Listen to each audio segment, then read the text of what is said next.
you. Tonight we feature the singing talents of Ronan Keating, Kiki Dee and Robbie Williams, brought together to celebrate a superstar of modern popular music. He made his debut 30 years ago and he's still going strong. He's sold more than 220 million albums. He's been knighted, he's won an Oscar, he's written music for stage and screen, and of course, including Candle in the Wind, which is the world's best-selling single. Not bad for a man of whom a BBC tribunal once said, and I quote, "We don't think this singer doing his own weird material is right for radio at present." Well, they didn't realise they were auditioning a legend. Ladies and gentlemen, Sir Elton John.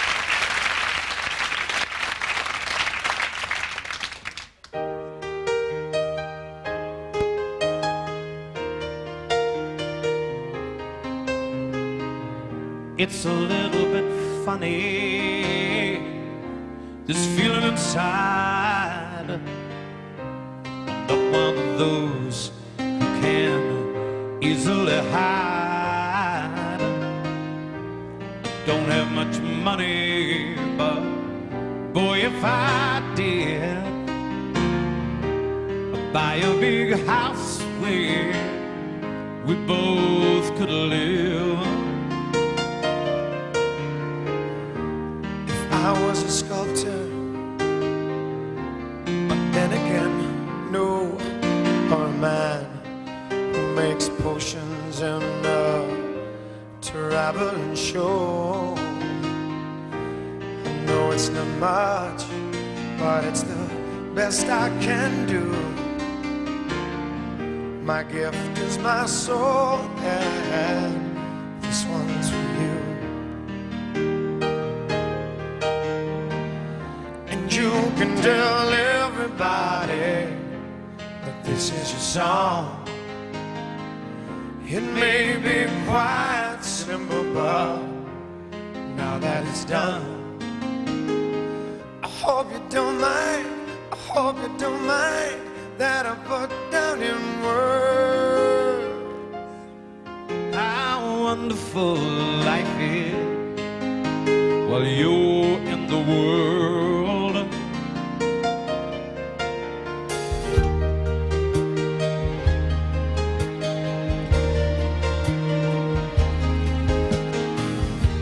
Sat on the roof and kicked off the moss with a few of the verses. Well, they got me quite cross, but the sun's been quite kind while I wrote this song. It's for people like you that keep it turned on. So excuse me for getting but these things I do, you see, I've forgotten if they're green or they're blue. Anyway, the thing is what I really mean. Oh, yours are the sweetest eyes I've ever seen.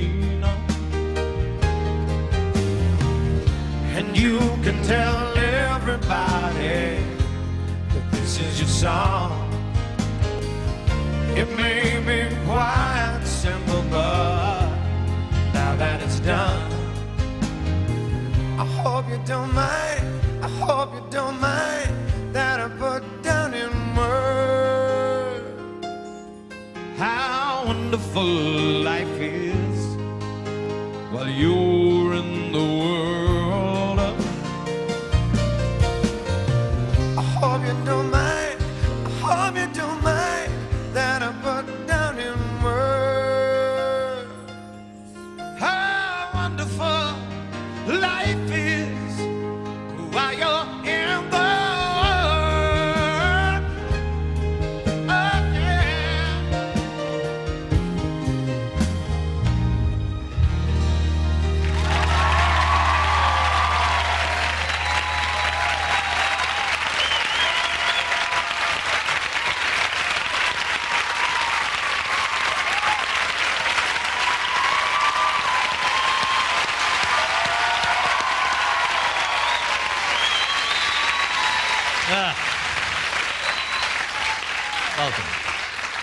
you. Well, that's a hit. That's a hit from way back, isn't it? 1970? 1970. 1970. That was the first big hit you had, wasn't it? In America first, and then in Britain afterwards, yes. Well, how did you come to write that song with Bernie? I was actually talking to Laurie Holloway before the show. I wrote it... We lived in my mum and stepfather's flat in Northwood Hills, and I wrote it in the sitting room, and Bernie was in the bedroom. We've never collaborated on a song together. We've never been in the same room. And I finished it, and I was very excited because I knew that was... We'd written a lot of songs before that, but this was the first really special song. And I wrote it very quickly, and I went into Bernie and said, come and listen to this, and then I played it to my mum and to my stepdad, and we were very excited because we thought, you know, we've cracked it, we've finally written a good song. What point did the BBC Tribunal assess you? I mean, I did love it, I came across in research. I mean, this is what they said, that he has a thin, piercing voice. And then he said, we don't think this singer with his own weird material is right for radio at present. And then it says, writes dreary songs. Well, it's about the same as now. I can't get played on the radio now. When was that? 6 weeks ago?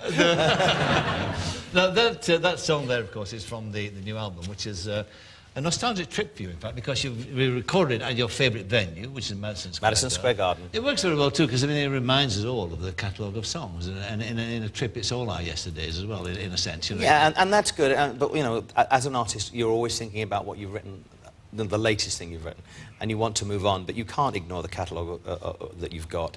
And we filled it up with people that we love, like Kiki and Ronan and Billy Joel, Bryan Adams, Mary J. Blige, and a young girl called Anastasia, who's just had a hit here, who's great.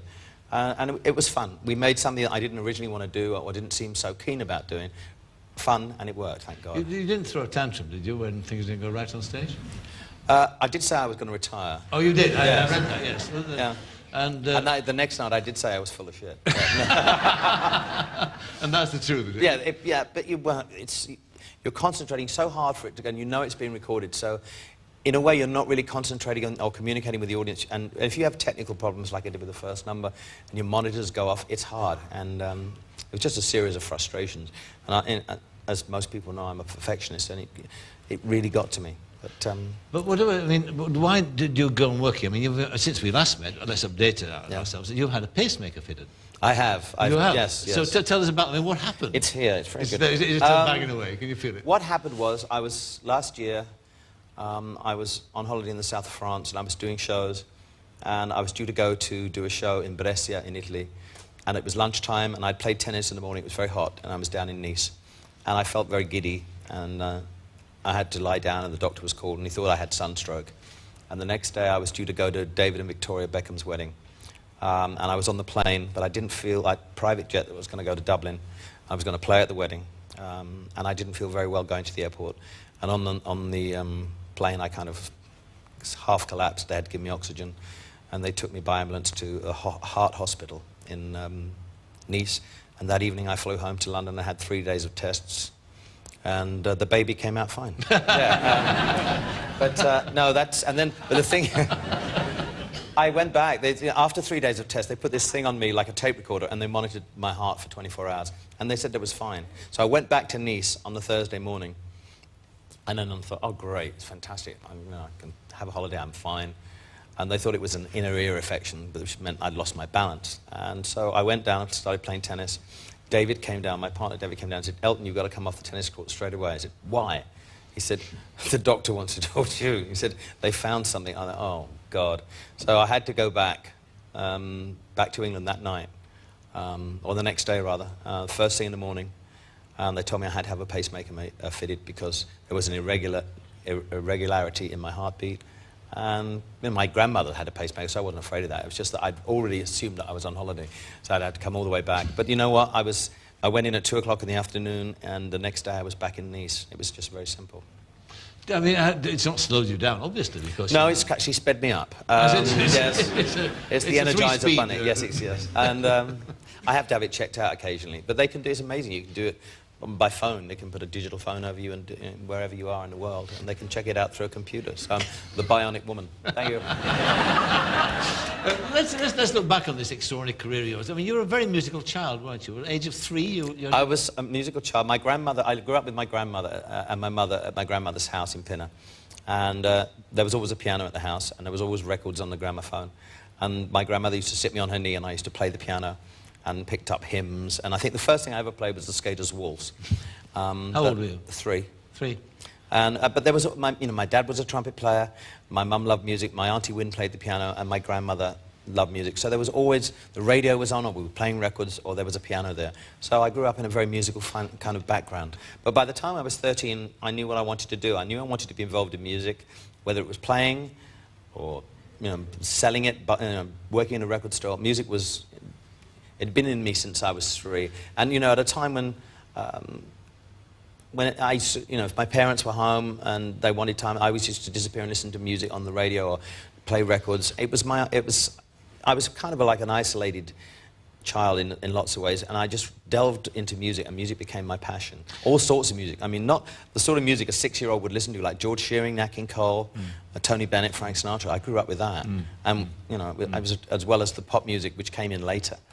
So I got a really good, I got a good grounding with good musicians. I mean, I think I'm right in saying you must describe what you've just described as an escape into music, in a sense, because you were unhappy at home, basically. Well, it was, there was an atmosphere at home. My parents didn't get on well. Getting on. Yeah. And your father disapproved of you being a musician. He didn't want me to be a musician. I mean, he was a musician himself. I've had a go at my father several times in print in the past, and when I got sober, I made my peace with him, and I realized there are two sides to every story, and I don't have anything to say bad about my father. He just wanted me to have a normal job. He was, this was a new era that was beginning, rock and roll. He didn't really think that, it was a good living. It was a good, things that would last for 20, 30 years, and that was a stable thing to do. So he wanted me to join the Air Force or be in a bank or whatever. He was just a concerned parent. My mother, on the other hand, just said, you can, if you really want to do this, give it a go. And I'm so grateful that I knew what I wanted to do at an early age. A lot of my friends went to college, university, got their degrees, and still didn't know what to do after they came out of university. So it is an advantage, and it's a risk. But I always say to people, if you want to do something and you want to do it badly enough, give it a try, because you can always say, well, I tried and I failed, or it didn't happen, but at least I tried. Yes. And I suppose that the key moment in your life about this time would be meeting Bernie Taupin. I mean, how did you get together? It was an advertisement in the New Musical Express, which said record company, Liberty Records, would like new songwriters and artists. So I wrote in as a songwriter and an artist. Now, I had written songs with my band, Bluesology, but I hadn't sung, really. And I went in there and they said, right, we're going to take you in a recording studio and sing a song. And the only song I knew was a Jim Reeves song from when I used to sing in the pub. So that went down like a lead balloon. But they did have, the guy, Ray Williams, who was there, said, I have on my desk a pile of lyrics from this guy in Lincolnshire. And I took them away. And I started writing songs to them before I even met Bernie. And then 6 months later, I met him. And I had written all these melodies to these songs. And it was great, because I knew I couldn't write lyrics very well. I didn't want to. And it was the perfect marriage. And it's been working that way ever since. But it's, it's just fate. It's like, shall I write into this and have a go? And I thought, I'm cheesed off with what I was doing in the band. And we were playing cabaret. I thought, I can't do this all my life. I really want to try and do something else. So you have to take that risk, and because of that risk, as fate would have it, I met someone who I've been writing with for 34 years. And yet, as you said, it's a very strange relationship in the sense that you don't write together as such. I mean, he sends the lyrics, and you could be in another country. Yeah, well, I mean, technically, originally it was handwritten. I would get handwritten lyrics, and then it would be typed, and now it's faxed. Well, going back to your song, and they took you to America and to Madison Square Garden. In fact, one of the, you played Madison Square Garden, I think I'm right in saying, with John Lennon, didn't you? In the last 1974. That was one of the last concerts or appearances he must have made. Yes, it was. Yeah. It was the first time he'd played for years and years and years. What do you remember of it? It was for me, the most memorable concert I've ever given. A, because Madison Square Garden is a magical place. B, because I'd made this record with John called Whatever Gets You Through the Night, which was on Walls and Bridges. And I said, listen, if this gets to #1, you've got to come and sing on stage with me. That's part of the bargain. So I said, OK. And it got to #1, so he came up to Boston to see the show, and I came out in a kind of like a chocolate box outfit, with just, covering my bits with a chocolate box, with a heart and like hot pop pants, and he went, oh, bloody hell. And, we had a lot of equipment, but the sound had changed from, the big sound system. And he said, oh, this is what it's all about, is it? But he kept his bargain, and we did 3 songs at Madison Square Garden. When he came out on stage, there was a 10-minute standing ovation, and the hairs in the back of your neck. And it was great for him. He was so nervous before he went on. He was physically sick. But, you know, it was so emotional, and I'll never, ever forget it. Just to be on stage playing with a Beatle, you know, and I'd been lucky enough to play with all 4 of them at various times. That was enough. I mean, but just to see how much people loved him and how excited they were to see him on stage again was fantastic. I suppose, too, I mean, the American... Same happened to me with Tessie O'Shea as well. With Tessie? Yeah. I was going to ask you about Tessie O'Shea, yeah. And Mrs. Mills, of course. I am Tessie O'Shea, actually. And Mrs. Mills. I'm the right side. And Winifred Atwell. Yes, if they're bulky, I'm them. Yeah, right. Hattie Jake springs to mind as well. Yes, indeed. Yes. Yes. Yeah. But in America at that time, of course, I imagine the young man there, all your heroes would be there. When you met Groucho Marx there too, didn't you? Yeah, I mean, when you get the opportunity to go to America, you meet all the people that are your peers in the music business, and people were very, very nice to me and very complimentary about my records and my stage performances. So I met people like the band and Bob Dylan and Paul Simon and people like that. And George Harrison very kindly sent me a telegram when my record was in the top 20, and I just couldn't believe it. My album was in the top 20, above his, All Things Must Pass. So it was an incredible time, and I got to meet Mae West, I got to meet Groucho Marx, I got to meet Josephine Baker. How was Mae West? I never met Mae West. I went to her apartment, and it was fantastic. It was completely white. The piano was white, the carpet was white, everything was white. And these 2 guys came out like muscle builders in dinner suits and gave us carrot cake and drinks. And they said, Miss West, we'll see you soon. And Miss West came in eventually, dressed up to the nines in white, looking fabulous. She said, oh, wall-to-wall men. And then we talked for about 20, 30 minutes, and I went back again and saw her again, and it was magical. What about, you mentioned there the costume that you met John Lennon in. I think my favourite of all, I saw you in Australia once, dressed as Marie Antoinette, I think it was, with the Melbourne Symphony Orchestra. It wasn't Marie Antoinette, it was bloody Chopin. Oh, sorry. Bloody hell.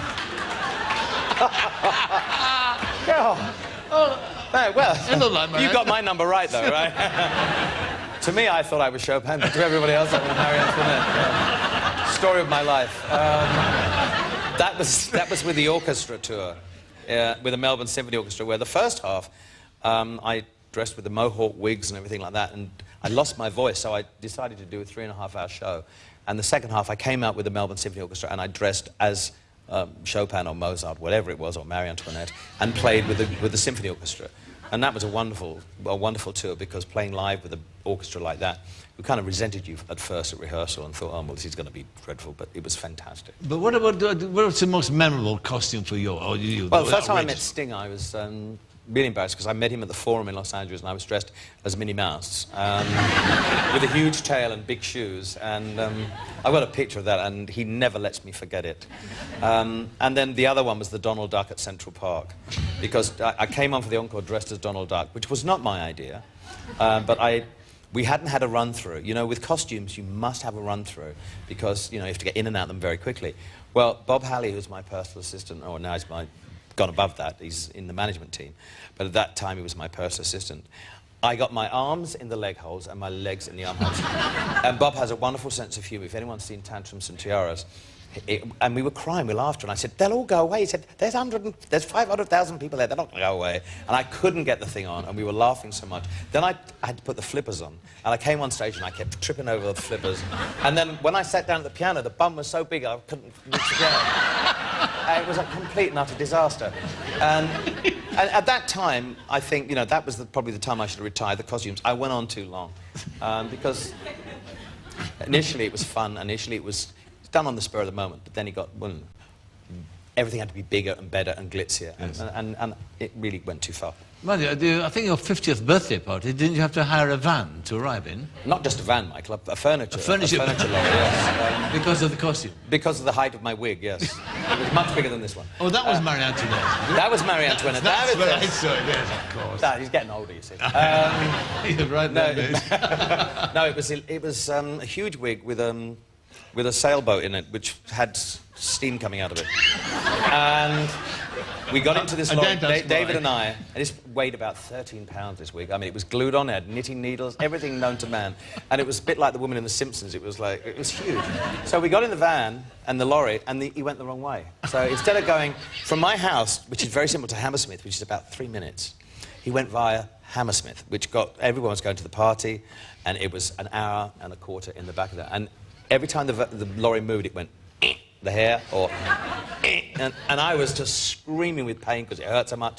And at one point, I thought, no, I can't stand it anymore. I'm just going to take it off. And as I'm being lowered down, we had to be lowered down as we got to the Hammersmith Palais. And I was like Joan Crawford. I was like, and as I was being lowered down, I was like, and then went straight in upstairs, took it off, and put another one on. But it, never again. You keep a keen eye still, do you, on the music scene? All the time. I listen to everything. I go out and buy my own CDs. I love listening to younger people. I like to hear what's going on, from what their perspective is. I listen to older stuff as well, but I'm really keen on listening to the new stuff. What about, where do you put Mr. Robbie Williams in all this? Robbie, I've been, you know, I was very fond of Take That, and I love Take That very much, and I was friends with them all. And when Robbie went solo, I knew he would be successful. And I remember him coming down to my house in Windsor and playing me the demos he'd written in the car, and I was very impressed with them before he even recorded his first album, which was Life Through a Lens. And he's done amazingly well. I mean, I knew he would. And, you know, he's made it so big as a singer and an artist, and the fact is he's a great entertainer. Yes. And you go and see a Robbie show, and he puts on such a great show. But I've always said that Robbie will turn out to be a fantastic actor. He's got so much talent, he can do anything. All right, well, that's a nice lead-in to Mr. Williams, because he is here, as you know. So here is another of the great stars of modern music with his new single, Supreme, from the album Sing When You're Winning, and sung tonight in tribute to Elton John. Welcome, please, Robbie Williams.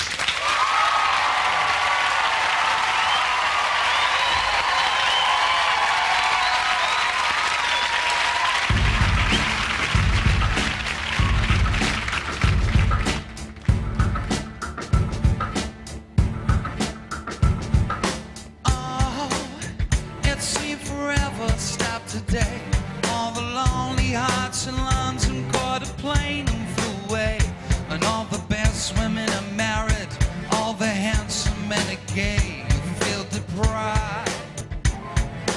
Yeah, are you questioning your size? Is there a tumor in your humor? Are the bags under your eyes? Do you leave dance where you sit? Are you getting on a bit? Will you survive? You must survive. Well, there's no love in town. This new century keeps bringing you down. All the places you have been, trying to find a love supreme, a love supreme. Oh, looking for another partner in your life to abuse and to adore? Is it love, bit stuff, or do you need a bit of rough? Get on your knees. Yeah, turn down the love songs that you hear, 'cause you can't avoid the sentiment that echoes in your ear. Sing love will stop the pain, sing love will kill the fear. Do you believe? Well, there's no love in town. This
some performer, isn't he?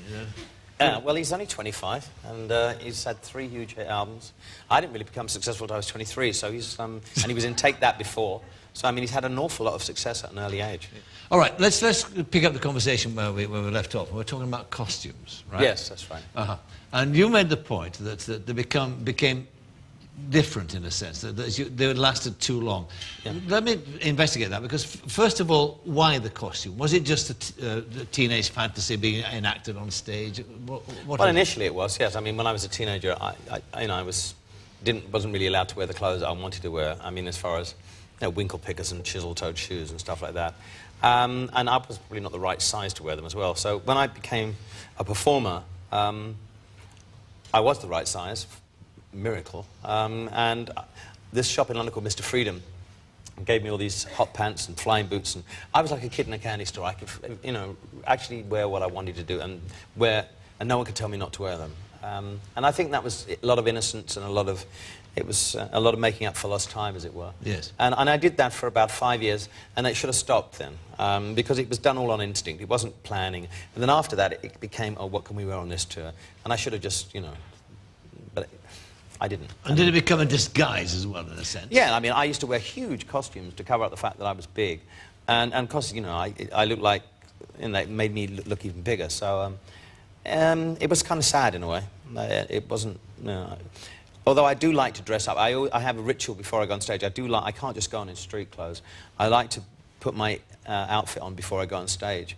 And I think most great performers, or most performers like Mick Jagger, Freddie Mercury, Robbie would say the same thing. It's, you have to prepare yourself to go on stage, and to do that you have to get in uniform, as it were. What about this business, this addiction you have to shopping? I mean, how big an addiction is it, and what does it result in? Well, let's put it like this. I bought your house this afternoon. But the same house, you can have it. I like to shop. I'm a huge collector. I collect lots of different things. What do you collect now? I collect watches, I collect neckties, I collect photographs, I collect art, I collect cars. But you had the most beautiful collection, which you sold, didn't you? You had all that Tiffany stuff. I sold everything in 1989, and because I had so much of it.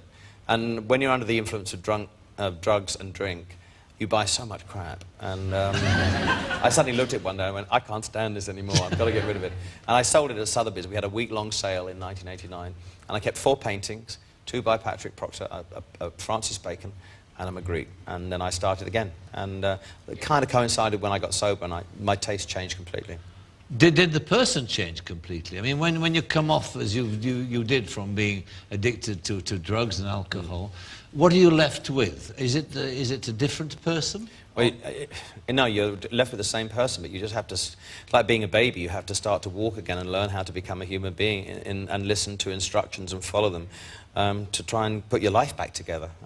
Luckily, I made the decision. I listened to people, which I don't normally do, for a year or so, well, more than a year or so, and I did take the precautions of listening to what they had to say, and I did everything they had to tell me to do, and my life came back together. It was just like, I've got to learn how to live and how to, do things right, and change my life completely. When did you first do drugs? How young were you? God, I mean, it was about, when I was 28, probably. 28? Yeah. I wasn't an early starter. But I wasn't an early starter anyway. I didn't have sex till I was 23. So the two weren't coincidental. But then I made up for lost time. Yeah, exactly. Yeah. But I mean, so how bad was it in those days? In the early days, it wasn't too bad, and we had fun, and it was not. But drugs lead to very irrational decisions about one's personal partners. About and it became worse and worse and worse, and at the end it was just, I wasn't even getting any enjoyment out of it. I was just doing it just for the sake of it. Were there lost years, lost concerts? Oh, absolutely. I mean, I do regret from being, when I've been sober 10 years now and clean, and they've been the best 10 years of my life in a way, because I look at things from a different perspective, and also I think getting older, you look at things from a different perspective, and I enjoy that. I do. Noticing so much now, life is Gianni Versace, who's my dear friend, taught me that, you know, life is to be taken in. You must take in things at every moment. You must look at things, you must explore things, you must go and see things. You must enjoy what life has to offer, because life has to offer so many abundantly good things. And we always hear about the negativity when we watch the news, but there are so many beautiful things to see. Johnny would say, listen, I have 10 minutes, you must come and see this church fresco, you must see this mosaic, you must see this museum, you must see this building, you must do this. And before that, I'd never done things like that. I just shut the curtains and turned everything off. And, you know, I started collecting photography in 1991, and I'd never noticed photography, and yet I was in an industry that, you know, surrounded itself with photography, and I never noticed it as an art form or knew nothing about it. So you completely look at things from different perspectives, your eyes open, and you have this thirst for, and you want to make up for the time that you've lost. He was a key figure in your life, wasn't he, Versace? Yes. He and, what, Graham Taylor? Yeah, I've had kind of three brother figures in my life, Bernie Taupin, Graham Taylor, and Gianni Versace. And three of them have had a huge impact on my life. Graham, because of the wonderful times we've had together in taking Watford from the 4th Division to the 1st, getting to the cup final, and, you know, we've always been friends, and, you know, and watching him go through the pain of the England job and trying to coax him back into football again, and coming back to Watford. And he's been an extremely important figure in my life, and a man that I really love very, very much, and we have a really good relationship. And Gianni was the same. It's kind of like they were the three brothers that I never had. Yeah, I was around for a while when you were at Watford with Graham, and he was very stern with you, wasn't he, about drugs? He was very honest. He, you know, he didn't about drugs. He didn't know I was on drugs, but he knew I was on drink. And I would turn up, and he said, you know, one day he just put a bottle of brandy in front of me. He said, come on, why don't you drink the old bottle? He said, that's what you like. He said, if you turn up for another first-team game looking like you did on Boxing Day, he said, I'll have you. And I was so astonished that someone could talk to me like that.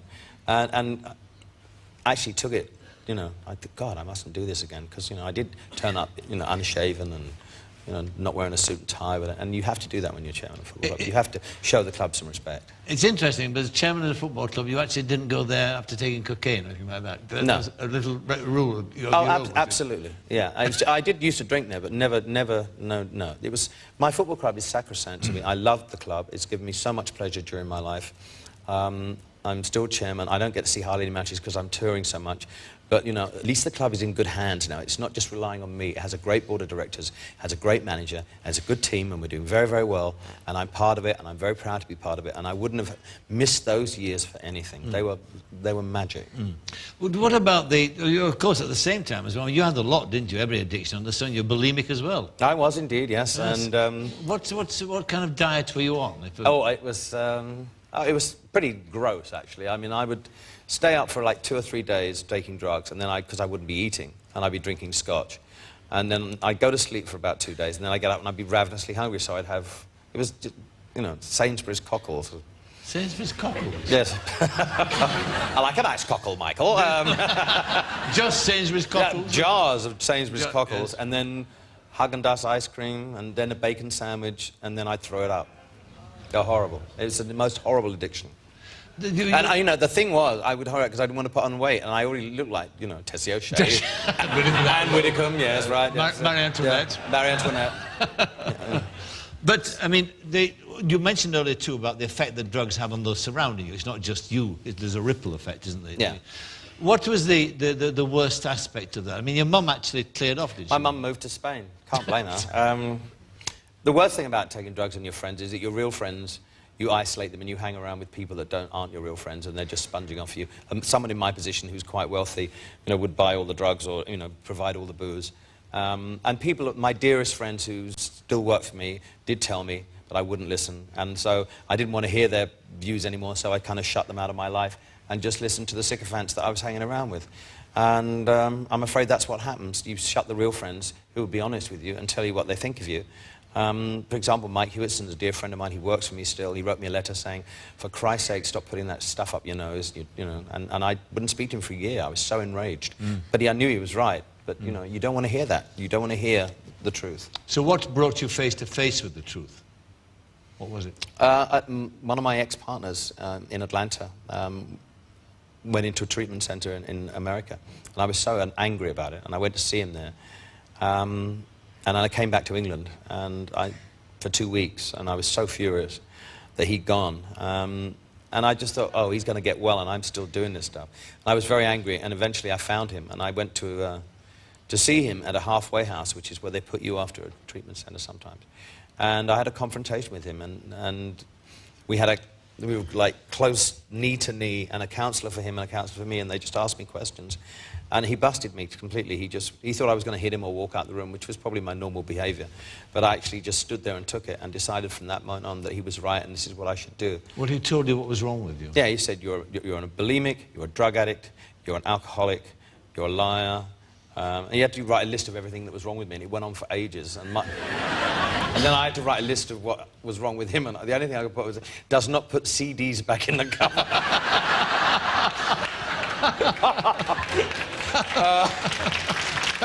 And it was, I needed to be told. I was ready for it, and I knew what was going to happen. I'm not stupid. I knew I was going there to be confronted about this, and basically he saved my life, and I decided that point in time that I would seek help, and it's been fantastic ever since. Part of that therapy too, I read, which I thought was quite interesting, was that to begin, you had to actually write a letter to the drug. I wrote to all the people that I thought I'd, mistreated and apologized. You have to, and I've never written anything down in personal detail before. I had to write farewell letters. I had to write history of drug abuse, alcohol abuse, and stuff like that. And then I wrote a farewell letter to cocaine off my own back, which I still have. And it was, I was very proud of it, and it said everything that I wanted to say. I mean, what did you say? Well, I just said, I put cocaine in the sense that he was my mistress, and that I was in love with it, and I couldn't see her anymore, and that I'd travelled around the world, and I'd brought her over by private jet. I had people bring her to me, and I couldn't afford to do it. And I said, if I see you in another room, if I walk into a room again and I see that you're there, I'll walk out. And I just had to, I wrote it as if I was talking to a person, because that's how serious it was. And, it's a hard thing to kick an addiction is horrible, no matter what kind of addiction it is.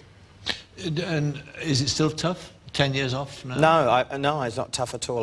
No, not considering the life that I have. It's so magical, and I have a partner that I've been with for 7 years.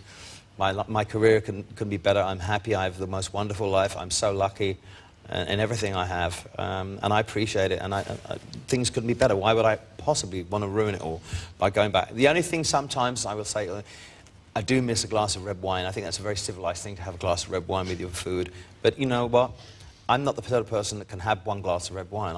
I'd have to have 2 bottles, and I know that. And I just think, why sabotage everything I've worked for now? And it's not worth it. I'm very happy the way I am. I don't miss it. David Furnish has been a key influence in your life, hasn't he? Yeah. It's been crucial to your recovery. Well, before that, all my relationships were disaster areas, really, because I chased them and I spoilt the person, and I made them give up their jobs and follow me around the world, which is it's no life for anybody.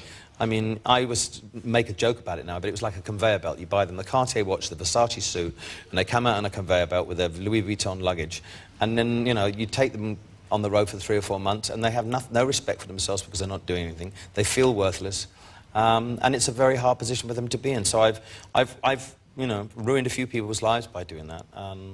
And in this case, David kind of found me by accident, and had a job, and had a 9-to-5 job, and a very successful job, and a career. And I'd never been out with anybody really before who had a career, or had their own independence. And a relationship is 50-50, and it's different being with someone like me, because I'm not your normal person. I'm a very high-profile person. But David was very adamant that he had to keep his career, and wanted to have a 9-to-5 job.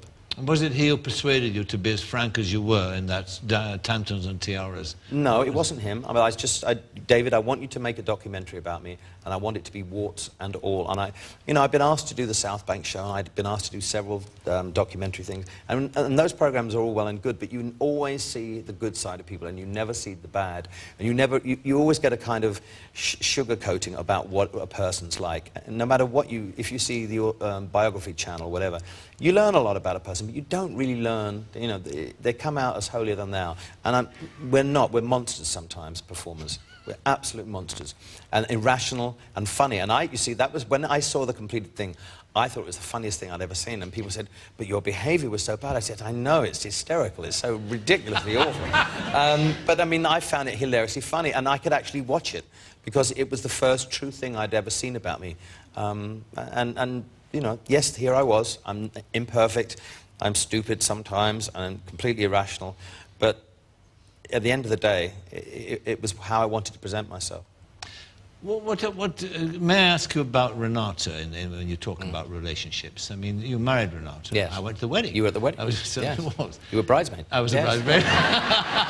Always a bridesmaid, yes. Yes. It was a good wedding. It was a great wedding. So, I mean, was that about drugs? Was that about an irrational decision made by... I have to be very careful about this because Renata is probably one of the most special people I've ever met in my life. When you take that amount of drugs, and you're unhappy, you think I'll do this and it will change everything. I'll move here, I'll do this, I'll buy a house, I'll get married, I'll be in another relationship. It will all change. Because it didn't change because I never gave up taking the drugs. So the marriage was doomed from the word go. We did have some very, very happy times together. And I think she's probably one of the most special people I've ever met in my life, and I adore her.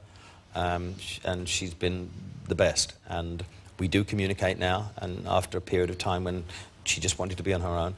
I've only seen her once since we got divorced, but it was very special.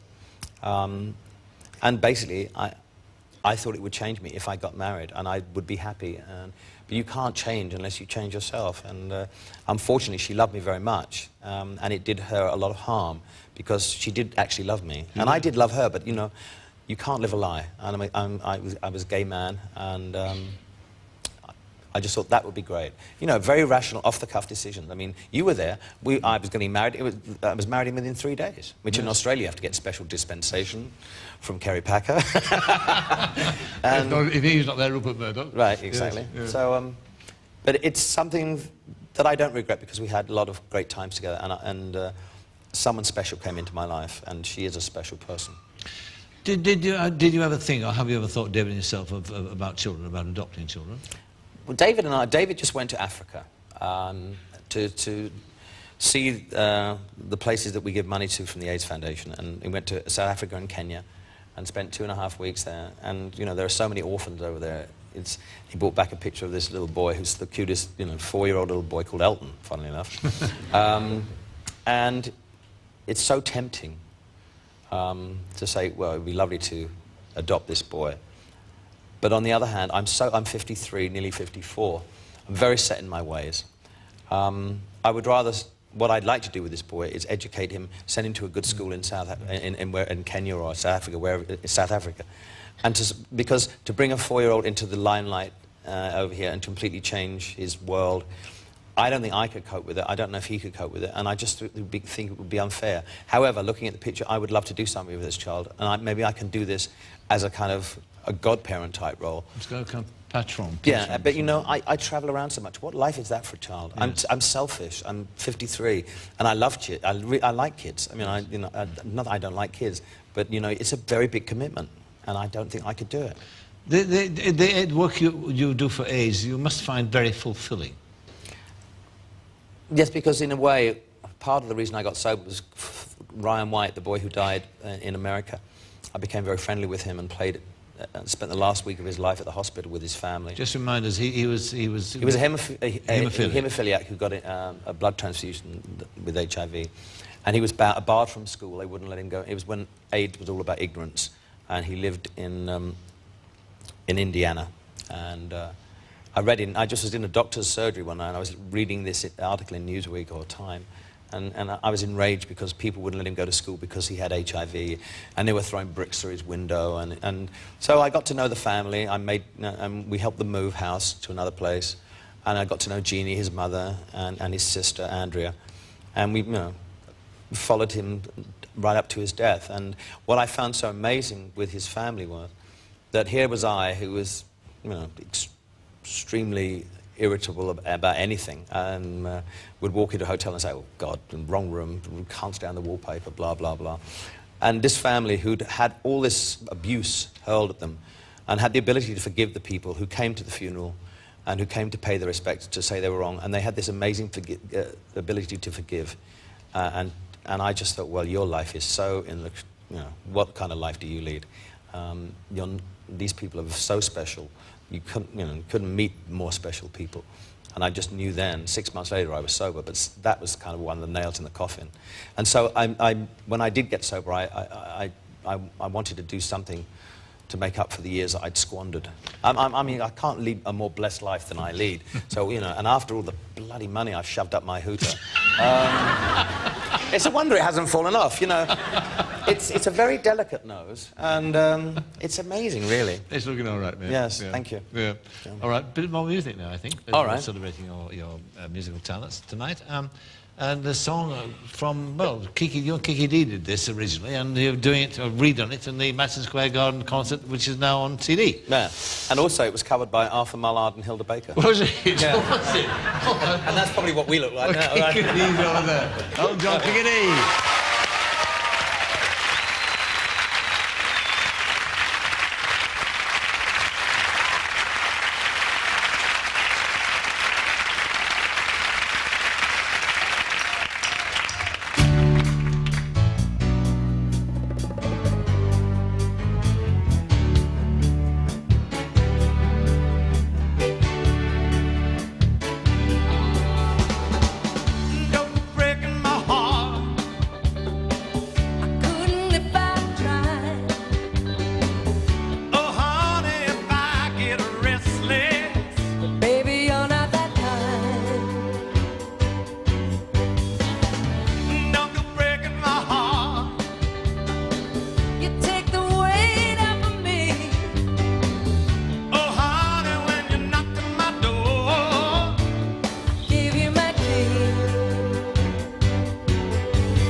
Okay, so we're coming toward the end of our meeting, which I'm much enjoying. It's been great. What about song writing, or writing with Tim Rice and writing things like Aida, which you've done, and the other Disney work? Is that going to stage and film work? Is that going to take more of your time up in the future? Is that how you see it? Well, I hope so, because it gives you another, thing to do that's different from what I normally do. And when I did The Lion King with Tim, it opened so many doors for me. It meant that I could do film scores. It meant that we wrote Aida for the stage, especially.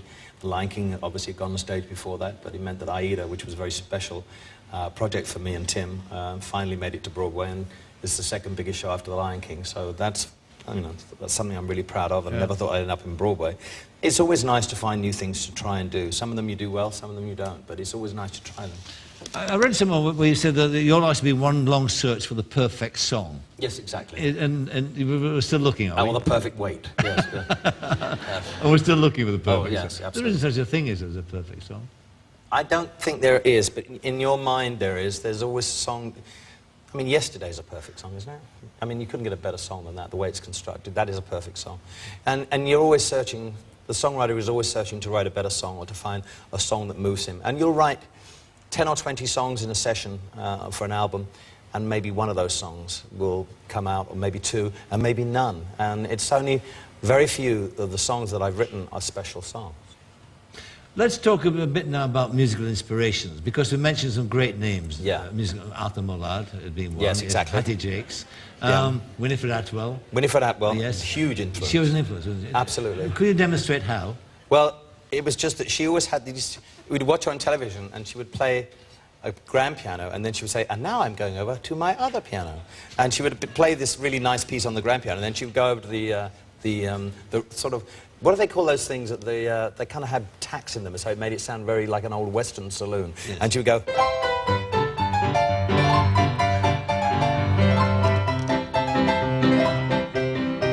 and do all that, and let's have a party. And because that's where I got all my pub stuff from, you know. Yeah. And don't dilly-dally on the way.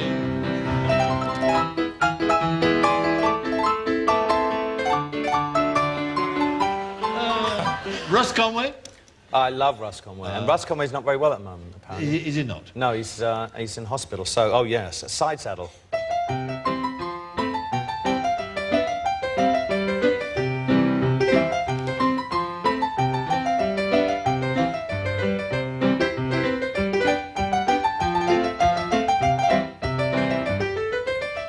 Good old Russ. Get well soon.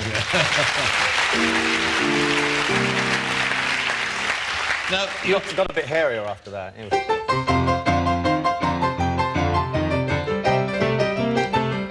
Jerry Lee Lewis and Fats Domino.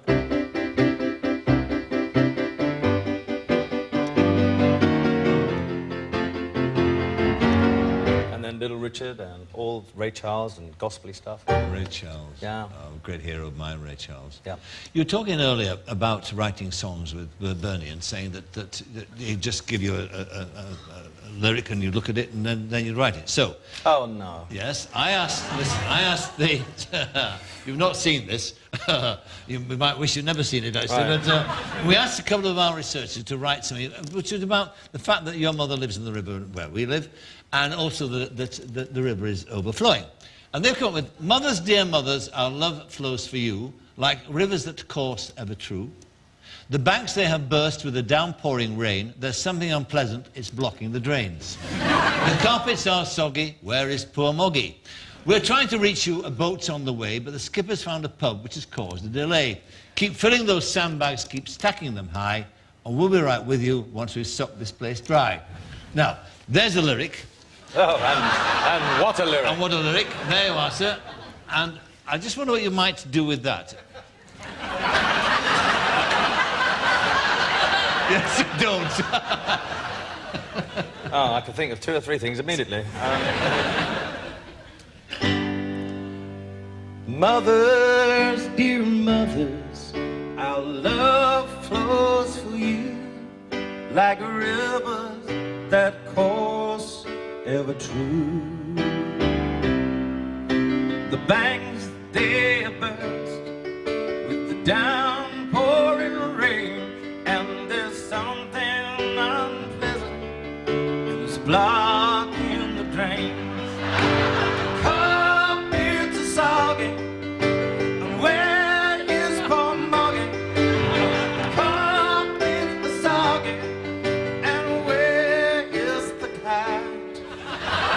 are trying to reach you, and the boat is on the way. But the skipper's found a pup which caused a delay. Keep filling those sandbanks, keep stacking them high, and we'll be right with you when we sup this place dry.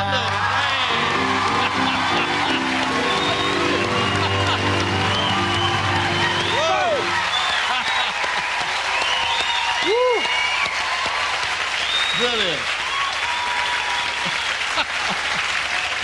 Wonderful.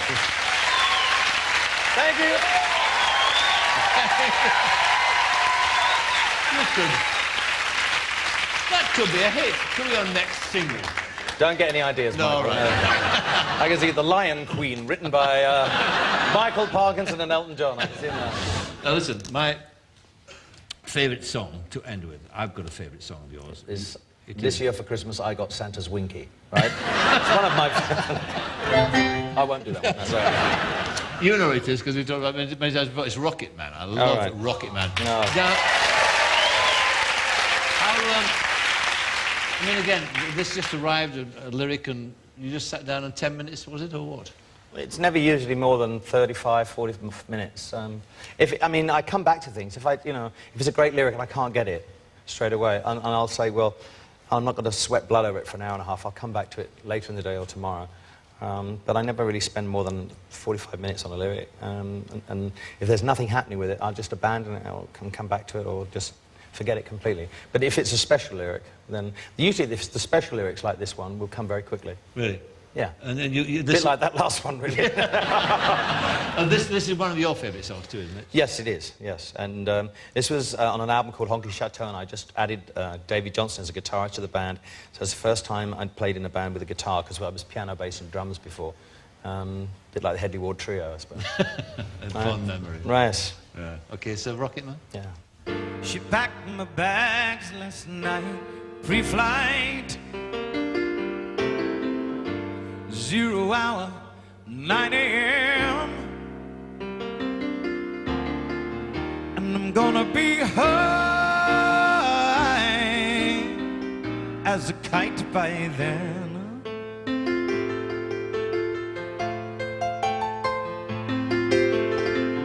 I miss the earth so much, I miss my wife. It's lonely out in space, on such a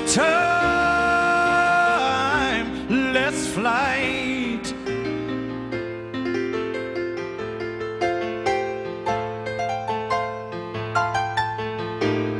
And I think it's gonna be a long, long time till touchdown brings me round again to find I'm not the man I think I am at home.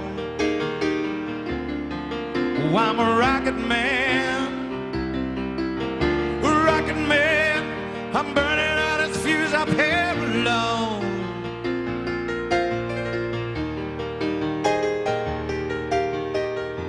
And I think it's gonna be a long, long time till touchdown brings me round again to find I'm not the man that think I am at home.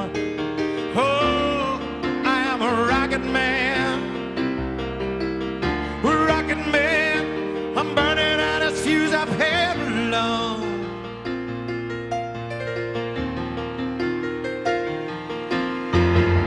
Bars ain't the kind of place to raise your kids. In fact, it's cold as hell, and there's no one there to raise them if you did.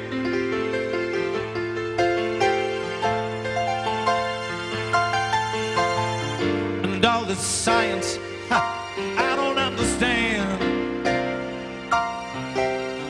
It's just my job 5 days a week. Rocket man, oh, rocket man.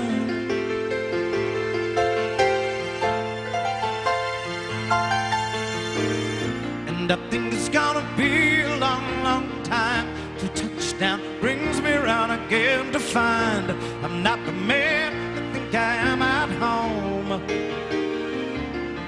Oh, I'm a rocket man, a rocket man. I'm burning out as fuse I paid alone.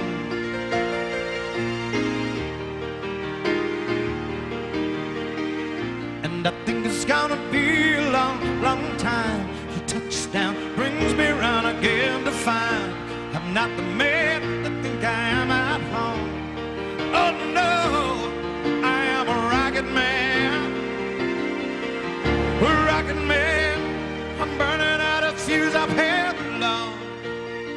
Oh yeah, and I think it's gonna be a long, long time. It's gonna be a long, long time. Long, long time. It's gonna be a long, long time.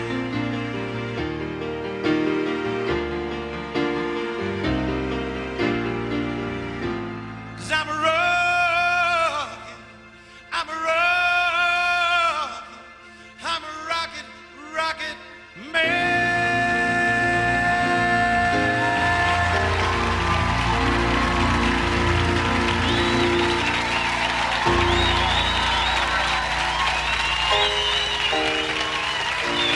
Thank you. Thank you very much. Thank you.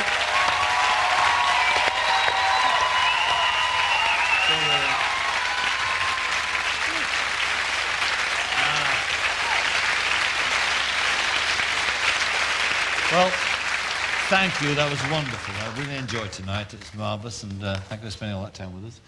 And a reminder that you can see more of Elton John on BBC One at 10:55 tonight. It's highlights of that Madison Square Garden concert we talked about earlier on. Our thanks then to Rona Keating, to Kiki D, to Robbie Williams, and of course to Elton John. Now this is the last show in the series. We start again next February. So thank you for watching, and from all of us here, a very good night. Good night.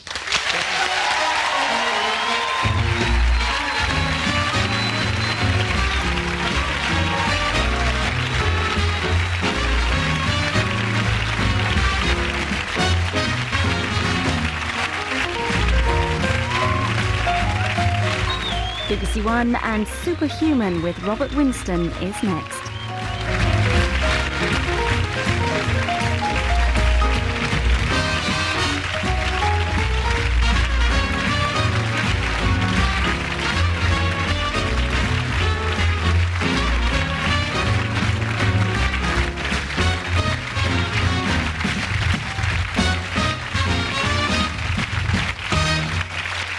And a stick.